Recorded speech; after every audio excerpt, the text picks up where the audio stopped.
Welcome to the Neurodiversity and Improv podcast from Flat Improv. I'm Jen DeHaan, and I do improv stuff, and I like thinking about improv things. And these podcasts, as I always say, aren't for telling anyone what to do in improv. They are simply explanations to help encourage classes to be a little bit more inclusive, and teams. They are not excuses for the ways that we're doing improv, because we don't need an excuse. And of course, they are also not for diagnosis. Don't use these episodes to diagnose yourself or anyone else either. Basically, we are improv nerds being improv nerds, doing improv nerd things, thinking about improv nerd stuff. And this week, I will also have a comment for the weirds again after the plugs. Maybe this will become a regular thing. We'll see. So about this week's episode. So I just wrote out the bullets for an entire episode about neurodivergent people finding the unusual thing in a scene. I think I'm actually now gonna post it as the next episode and record something that's been on my mind this week. This episode is going to mostly be about the overlap of isolation, any kind, social or physical, neurodivergence, and improv, specifically about observation of details for use in scenes. Like, how do we get good at those patterns and connections anyway? And I'm almost certain I'm going to feel really weird and nervous putting this thing out there to you tonight. But I guess we're doing this series, right? We're committing hard to the premise. I don't know. Let's just say I often play characters in improv scenes for a reason. And before we get into the details, there's a content warning that this episode talks about the death of a companion animal. I won't go into the details, but I will speak about it in a high-level way. So if that is an issue, this is your content warning. It has been a week. The previous episode, episode 10, was about hyperphantasia. I recorded and published the episode on Sunday night, and in that episode, I touched briefly on one of the negatives of hyperphantasia, part of which is being able to replay negative events or any events in your head like you're there. Well, a negative event happened over the next 2 days right after publishing that episode. One of my animal companions was unwell, and then on Tuesday took a sudden turn at one point and passed away before the mobile vet could arrive to check out what that thing was. And it was pretty graphic, but I won't get into the details for obvious reasons. Anyways, I'm fine, but that hyperphantasia thing that I talked about in the episode 10, right the day before it started, was in full swing this week. But I noticed something quite interesting to me, that those two things happening side by side or right after each other, whatever, made me think even more about how this stuff works in improv, because I was just talking about it and it was very fresh in my mind while going through that experience. So my brain started rehashing all of the episode through the lens of improv during the week, like in real time this time, and mentally making notes in tandem with all the crap that was going on. So I thought, why not make this an episode while it's kind of going on? So my thoughts kept coming back during this time, during this week, to observations about making connections and the way that neurodivergent people see things and analyze them, the way that we are processing the things we go through as part of this neurodivergent experience. All of this impacts observations a lot. And not just the visual way like I spoke of last week either. Many of the ways that we process things, from struggle or just how we process information in general, enhances observation. Like, we can end up just getting an overload of details because of the wiring that we have, and we become keen observers. This is a result of our neurodivergent wiring. All of us as humans, all humans regardless of neurotype, have it, but we have this extra thing because of the neurodivergent traits that we have. Like, my observation was in overdrive this week, for good and for bad, but also for good. So of course this will be true for most humans, or all humans, we're all going to think a lot about these things that we experience, especially if it's something big or major for whatever reason. So I imagine some of this episode will apply to everyone, but there are some unique neurodivergent experiences and wiring that I will highlight in this episode. Being extra aware during certain experiences is just what we get as a side effect of our common shared traits or experiences in this world as neurodivergent humans. So let's go through some of these things now. So I'll start with mentioning hyperphantasia because that brings us back to the last episode and why this all sort of came up anyways. I spoke at length about what that is in the previous episode, which is number 10. If you're looking, you can listen to that if you want, but what hyperphantasia is a rather intense visual imagination or memory. You can draw up basically a photorealistic environment and kind of place yourself within them. So if you have a particularly intense experience in life, like I did this week, you can essentially place yourself back in it in a way. It's kind of like a flashback, but it's like really real. Now, the hyperphantasia this week will help when I need to say flash memory to pull up an emotion or something that's not great. It's cool, but it's also not cool, but it's good for that kind of thing if you need to do it, like an improv. And that, of course, relates to observation. You are not forgetting these details, even if you want to. If I want to remember a room where something not great happened, that kind of room, that's the easiest one to just order up in the brain because it's intense and you remember it extra good. But I'm not going to rehash that topic again. You can go and hear more about that in episode 10 if you're interested. But what this brings up is more about how we are processing this stuff. We have some kind of strong reaction to event as a human, say, and we often process it down to the minutia as neurodivergence because it affects us sometimes in stronger ways. So that's what I'm going to be talking about is the neurodivergent experiences that are stronger because of the way that we're wired, the things that make us divergent. And doing so, outlining some of these experiences can help you notice some of the same kinds of reactions. You're not going to react to things in the same way. We're all different. We're all on the spectrum.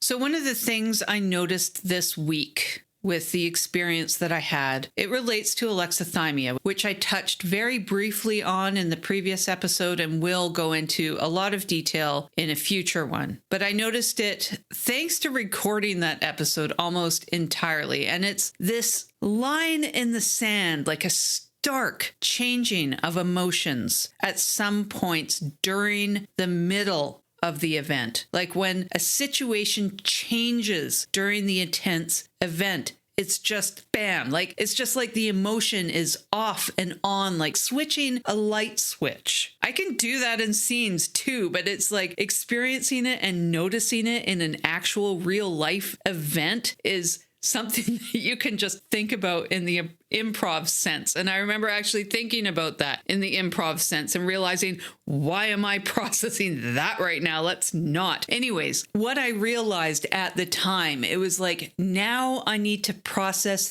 this new information and the old emotion is gone and I'll just like save that for later. And I wouldn't even say that these are emotions really. It's like I wouldn't be able to name even what I'm feeling at the time. If you said, what are you feeling? I'd be like, I don't know. It's just more of like this almost physical feeling in the moment with the knowledge that you'll figure it out later. And that's kind of the best way that I can describe it. And improv has made me realize to try and figure out where you feel these things in your body. And that's like, so you can flash memory to emotions better. Maybe like I have no idea why I was noting that part so hard during the experience. Like it's really weird when you're tuned in now to this thing and think about like, how does it work even? So now it seems to be more obvious in situations in real life because you're like, okay, how I do this now in improv and like, I'm going to be coming back at some point to this emotion and grabbing it. Like, how does it feel in my body? Like, how is my character going to hold that in the body to express and actually feel it? Because I will feel it in the scene. So it's wild to be thinking this way in real life now, but it happened. The other one is just the emotional analysis bit. That's the alexithymia, not putting a word to emotion, but analyzing it, processing it later on. I touched on that in the last episode. We'll talk about it in more detail later, but I did notice that, like, it's a third party real-time analysis of like the body part of whatever emotion it is. So all of this came up for me through improv. I didn't even realize I functioned this way until I started getting emotion word exercises coming up. Like, hey, here's your emotion, do this. And I had no idea how to do that. And then I realized I could kind of through flash memory and going back and using hyperphantasia and all that kind of thing. But very new one for me this week of actually thinking about that while it's happening. And I also now realize in this kind of moment, I'm like, am I even human? I don't know. But that observation was useful. Processing all of this, useful. So I'm just putting it out there. Maybe you'll find a use for this too. So let's talk about how else do neurodivergent people observe things, maybe more intensely. Masking is the first one. I have a couple episodes in this series already about masking. You can go back and listen to those if you want to understand a little bit more about neurodivergent masking. To do masking, you have to observe other people and groups of people in order to mask. This is where we are just trying to fit in to make life a little bit easier for us. I shouldn't say just because it's a lot more complicated and detailed than that, but high level, we're doing it to kind of fit in and make ourselves maybe feel a little bit more comfort through having this very exhausting thing to do. It's kind of like being a bit of a character. So you get good at observing other people to match the flow of the conversation or the flow of a group situation. It's good, it's bad, it's just something that often happens for us. And if you've been doing it a long time, it's hard to separate what it actually even is. But it fine-tunes our observation skills. We're getting a lot of observation skills through this. We notice a lot of the details. We get very good at reading other people, even if we don't totally understand them or what is happening socially. On the note of masking, because this one is tied right in, it's being misunderstood. We get misunderstood all the time because we communicate differently, because we are wired differently. There's lots of science around this. But we observe scenarios keenly in the very same way. Are we being misunderstood? Do we have to explain ourselves more or differently? These, again, are observation skills. It's pulling in information. It's pulling in details. It's processing those. Neurodivergents also have safety issues. There can be threats due to being divergent from the norm, and we need to be aware of what makes us less safe in order to accommodate ourselves, to compensate, all sorts of things. This isn't a great thing, but it's something that we often need to do. We see patterns of red flags. We make connections to similar scenarios in the past. We're observing all of the signs or signals for lots of things, like being manipulated, for example, safety, being understood, masking. All of these mean that we're highly tuned into reading reactions from other humans, to just reading their body language and then reacting ourselves as a result. We care a lot about these things, and all of these things we can use in our scenes. Sensitivities is another one. We might be more sensitive to noises, to lights, to movements, to being treated in certain ways that we might have a history about words. I react to words, information, whatever. But this is, by definition, it's heightened noticing. We are sensitive. It's right built into the terminology. We can bring these into our characters as well, our movements, our feelings, the environments we build. Being sensitive means we draw in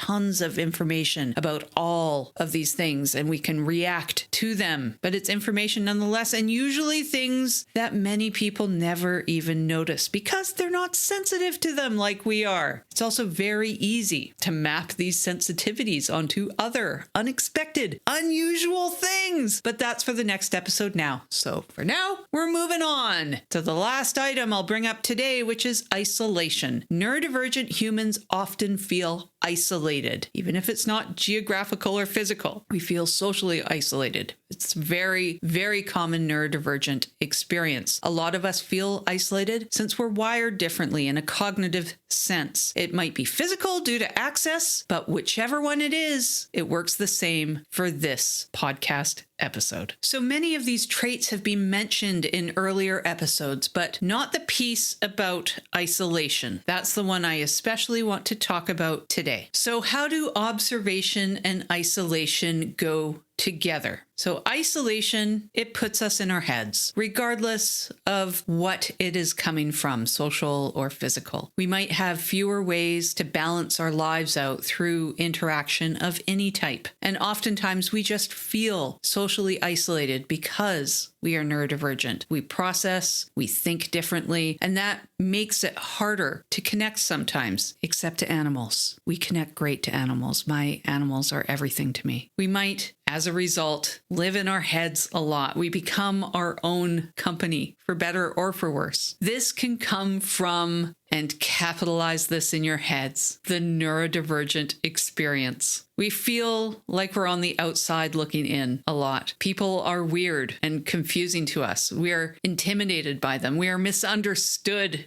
constantly. They can even be intimidated by us because we seem different or we talk a certain way. I've heard that. I feel on the inside like one of the most unconfident, unsure, worried, anxious people. And I've been told that I come across completely differently than that. I do not outwardly display how I feel inside. We are othered. We are kind of alien. That's how I feel. And we become hyper aware or confused by all of these reactions because we're just mentally trying to sort it out. It's confusing. And some of it might even seem threatening in a way. And many of us have experienced things like bullying. I sure have. But often it's much more subtle and benign than that. And that subtlety can really get us observing and analyzing and ruminating or rehearsing. Oh my goodness, the rehearsing. This acute awareness of people, it's very useful in improv. The other element is the fact that we just process a lot in general. Like this is, say, if you go to bed and your brain is just going wild, processing situations like your reactions or rehearsing those future conversations or rehashing the past ones to try to figure out what the reactions actually meant. That is a very common neurodivergent experience. And this can bring pain or joy or frustration or relief. I have a real love-hate relationship with processing. I love processing, but it gets so exhausting eventually. And I'll also say that I've noticed that it will also eventually like just turn off automatically. It's something I can't control. But I also want to remind everyone that saying that these can be used in improv isn't here to minimize these experiences. This stuff can be negative, it can be serious, and hopefully for those parts you can find support. But obviously that is an outside of improv work thing to do, not something that we're going to work out in a scene. This is something that we can use the byproducts of in a scene, but not like actually do that kind of therapy working out in a scene. We don't want to do that. Because all of this is real. It's what many or most of us or all of us experience anyways. And we can figure out those ways to accommodate it outside of improv, of course. Hopefully we're all kind of working on that, doing that work. But I think that noticing this thing and just being aware of it is a great first step for both of those things. And one that can enhance our improv. We're using the data from this to inform our scenes, to put details and observations or character work into our scenes. This is the stuff that we flash memory to. And because that's now the second time that I've used that phrase, I will define it or kind of explain it. Flash memory means just thinking back to something that's happened in the past. You're retrieving that information. You're using it in a scene. So what does this thing remind me of? Or if you get a suggestion, what am I thinking of? You're thinking of something, you're bringing that, you're retrieving it. It's, if this thing is true, what else is true? You might use it for that. What does this remind me of? Something else in my life. So you are grabbing inspiration bits from previous parts of your life. I will also say, for me, this was incredibly hard early on. Like, I could not believe how little of my life I could remember while doing improv. And that was because I was thinking of so many things, all the rules, all the structure. What am I doing? Oh my gosh, I'm nervous about this scene. Whatever, you are in your head. When you are less in your head, you let go, you're not thinking as much. It's like you get the rest of your brain and then you can remember and flash memory. So flash memory for me, super hard. And then suddenly, again, that light switch, it flicked on, off, whatever. I don't know. It changed and I finally got the rest of my brain. So if flash memory is hard for you, if it is, it might just get easier one day. Just keep doing improv. Back to the essay. I want to talk about the accommodation and the good, the bad, this sort of thing. If I could get rid of a lot of these bad parts, I would. But also just due to the circumstances, the access, the wiring,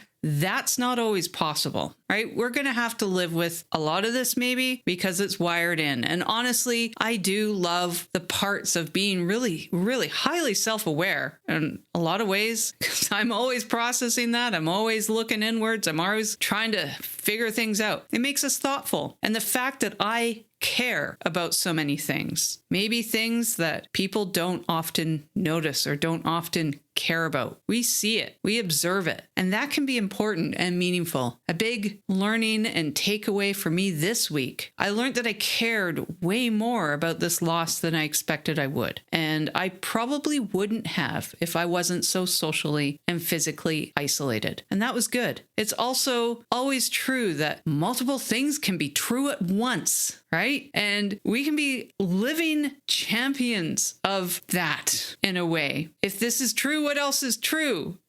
Something else is simultaneously true. I know that's not exactly what that phrase means, but let's say that it does right now. We can observe things to hell. And from that observation comes connections and pattern recognition. And some neurodivergent people particularly rock at both of those things. And those are obviously big, important improv things. We bring that to the table really well, or we will with enough reps. So now I'm going to talk about the social isolation part. Social isolation can be very difficult, but the reality is it can make us great observers, even if it comes from an often very challenging reality. The challenge, of course, it isn't great, but we learn so much. We learn about ourselves and we learn about other people due to just a heightened awareness and a lot of living in our heads, processing information. Many of us, especially the autistic ones, we are bottom-up thinkers. And I believe this goes hand in hand. I have a couple episodes about bottom-up thinking, and I encourage you to listen to those if you're interested to learn more about it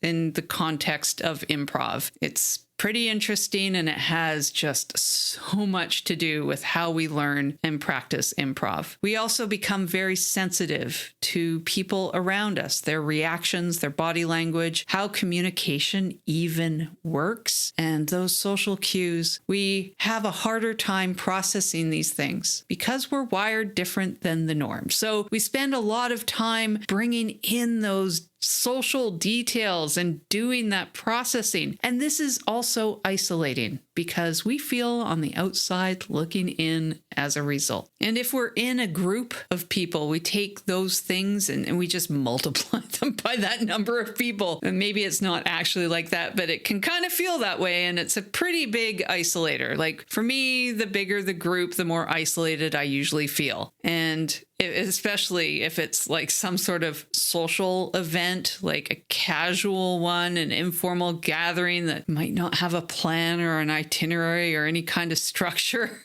Like those ones are particularly hard for me. As a reminder, yes, I do improv and I am a human, but that can be hard for us. That's why I like the rules in improv. I like structured improv. But our experiences and our reactions will vary so much on this topic that I'm sure you can add many more ways that you make observation in these kind of social situations. I'm sure that you have many other ways that you feel socially isolated. But the point here is to be very aware of your reactions to all of these stressors because they are stress. They bring many of us stress. And the more you learn about that, the more things you notice, the noticing of your noticing, those things are all things that we will draw into improv and benefit from in that way. So this next section, I will talk about physical isolation. So this might be from access issues that cause the isolation. And from this, we might just have much smaller worlds as a result. This is something I'm living right now. And in this kind of world, we live with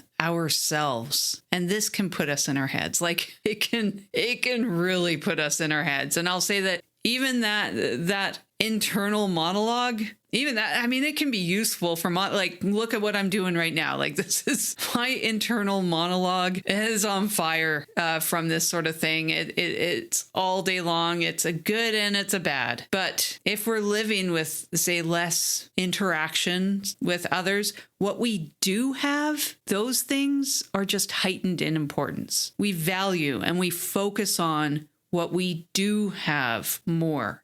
This is a coping thing. This helps. And how can you not even, there is a negative element to it, but there can be a positive.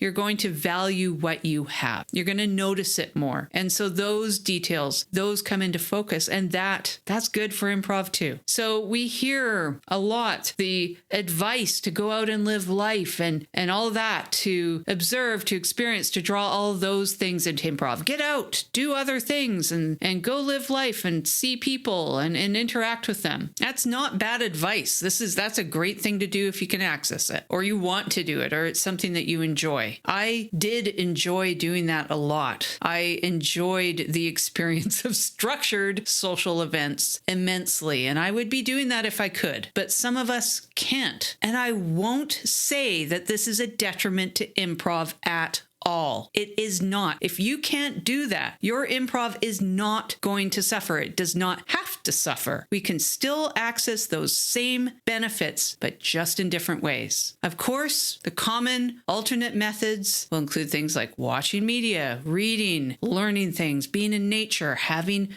pets and talking to them. I do that. And being a breathing human. And we will notice the minutiae, those little things more, being in a smaller world. We're noticing those details that we might have because we have fewer overall. And those are the things that other people are not seeing because they are living a different type of life. They are seeing maybe a bigger picture. They are maybe seeing social situations. That's the sort of thing that they're in. They're not seeing the things that we do in our life. They're not processing and thinking the same things that we do. And all of these experiences, theirs and ours, those all contribute to a scene and make the scene better and richer as a result. And having those different perspectives together in a scene is going to make that scene better. So what you have, even if you're isolated, even if you're living those different lives, a smaller life, that is of value in a scene just as much as somebody who is out doing different things. The smaller picture is a different picture, but it is equally valid and valuable. And that, in a nutshell, is the neurodivergent experience. So now I'm going to talk about maybe a more universal experience, one that is neurotypical, neurodivergent, just everyone. So you might be feeling more balanced or generally more connected to others and not as isolated. Or some of you just might not experience this or can't relate to it. But I think we all universally have experienced something like this at some point in our lives, either isolated, you felt the struggles of being an outsider, or even just jumping back to having a very intense negative experience of, say, loss. We can always flash memory to these experiences, even if they're not fresh in our minds. You can remember that experience and maybe go back and suss out your feelings or suss out what you've noticed, suss out those details, and you can use them. Anybody can do that, I believe, to some extent. That's just your memory and you're using it. And we can all, regardless of our wiring, get better at thinking about or noticing these experiences while they're happening to learn about how we are experiencing them, or maybe just right after they happen when you're ready. Because thinking about this real fresh after recording that episode and then experiencing what I did, it felt different. And I think it was just because I had it top of mind of what is the experience like? What am I noticing? What am I seeing? What am I feeling? What are the emotions like, etc. Looking at it through that improv learning lens. It was helpful. And I think everyone can do this to a certain extent. And I also feel like I should perhaps start up an overthinker support group to accompany this episode, considering I'm recommending what I am. Anyways, the key here is to notice what you're noticing. Thinking about it myself in advance helped me to do that this week more intensely. I suppose maybe even if it works very differently in your brain, just being aware of how this works means you can see things in a little bit of a different way, and that will help your improv. So in summary, the more that we observe wherever it comes from, the more we bring to our scenes, even in comedy. And what these are used for, what these observations, these details are used for, they're used for your characters. They're used to build up environments. They are especially related to your reactions, listening intensely to your scene partner, listening to what they say and reacting from what they're doing, what they're saying, that you care a lot about all of this stuff. And really, us neurodivergent people, we care a lot, and we can bring that to the scene. Some of the actionable things you might take from this episode is you don't have to go out there and quote unquote live life to gather these things. You can, of course, notice these details in your life, even if it's isolated socially or physically. You can notice your noticing, become observers of your observing. Oh, this sounds awful. I really should start that support group of overthinkers. Just notice these things. It seems to make a big difference for me, at least. And also notice how you do flash memory. See how you are returning to these things. Return to them if you can. Analyze them a bit. See how you can use that in your scenes. But of course, I just want to remind everyone, this isn't to minimize these experiences, because they can be very intense. They can be negative. Being isolated is not fun. It's damaging. It's harmful. We do need to think about this. We need to work on it. Please, if you feel that way, work on it outside of improv with someone if you can. But I do think that there is a small positive about these negative things, about being isolated in some way in particular. The one thing I noticed about this was my physical and my social isolation made these smaller things more important in my life. That's what I noticed very acutely this week, that I valued the small, the subtle things. I value them so much more in my life. And this is true when you just have a small world to live in. You're going to value what you have. You're going to care for what you have so much more. And this sounds like some cliche meme that you're going to, like a sunset photo with a nice font on it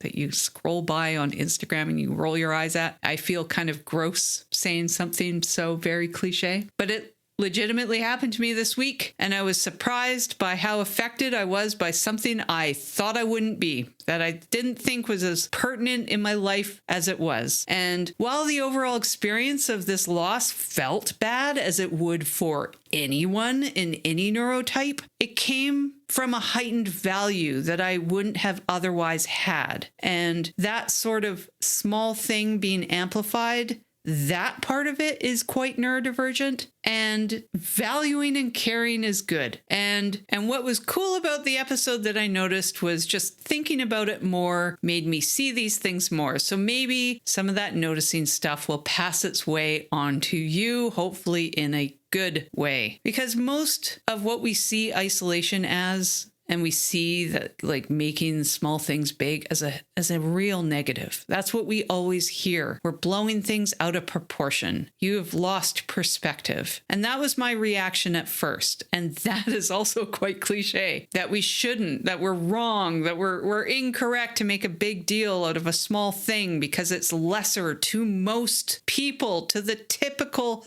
way of living. But why do they get to decide this? Why does the typical result, the typical opinion win in this situation? Because there is value in this experience. And I don't mean this again in any kind of like toxic positivity sense, but in making these observations and noticing these details and eventually gaining the entire picture in a more holistic way, that can be a good thing. I mean, it's like what you do with an opening. Like, you want to use every piece of that opening that has value. It's kind of like that, take the holistic thing and, hey, there's, you can use these good parts. So it's not always bad to care about the small thing, the perceived mundane, the everyday. It might not be to you, and that's all right. Like, why is that weakness or negativity? To value the small can be strength. It can carry value. It can be correct, especially if it's practiced in a thoughtful and very self-aware way, to see those details that other people are just too busy maybe to notice. That's grand, and it's wise, or at the very least, it's just different. Life is weird, and us neurodivergent humans, we notice those details pretty hard. We care hard in our life. So care hard about your scenes, in your scenes, and use all of these details that you observe. Honor and value the small. You had to go through these things now, currently, or go through them in the past, and you and your scenes can benefit from all of it, no matter what. All right, so we've got to the end of this episode, whatever that was. I have classes at wgimprovschool.com. It's a great school, so go look at the site for online and in-person classes. There's also free online jams if you want to join us for those. I have a site at flatimprov.com, which has a newsletter, and also I've linked podcasts and shows and jams and stuff like that. I hope that you'll check that out, and you'll also see other people's stuff listed on the site and in the newsletter, so subscribe to that newsletter. And if you actually liked this episode, if you liked it, like thumbs up kind of thing, please review it or rate it or something on whatever podcast platform like Apple, and email me anytime. You can do that at flatimprov.com. There's a contact button somewhere, and I'm still doing that section after the plugs for the weirds out there. Hi, weirds. If you're not weird, you can leave. And I'm just going to say, yeah, I'm still listening to that same song on solo loop. If you listen to episode 10, you'll know what I'm talking about. Send help, or send me some maple Oreo cookies, please. They're really good. Thanks for listening.